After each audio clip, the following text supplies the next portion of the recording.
মাটনটা আমার রেডি হয়ে গেছে, দেখো এমনভাবে সিদ্ধ হয়েছে যে একটার মধ্যেও হাড় নেই, হাড় খুঁজেই পাচ্ছি না। এই দেখো পুরো ফুলে গেছে। আমি এটা একটু গরম মশলা দিয়ে নামিয়ে নেবো।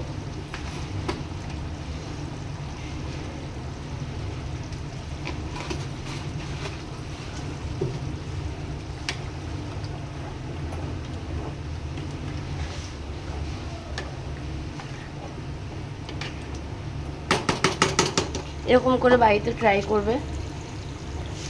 এ দেখো পিসগুলো এত সুন্দর গলে গেছে, তোমরা বাড়িতে এরকম করে ট্রাই করবে। দেখো এইটার মধ্যে বড় একটা মাংস ছিল, মাংসই নেই। আর তোমরা তো ভালো করে জানো আমি বেশি তেল দিই না, আর এটা তো আজকে মাটন, তো একটু তেল নিজের থেকেই বেরিয়ে গেছে। বাড়িতে এরকম করে ট্রাই করবে। আগে সিটি মেরে পেঁয়াজ দিয়ে সিদ্ধ করে নেবে, দেখবে ওটা খেতে বেশি টেস্ট লাগবে।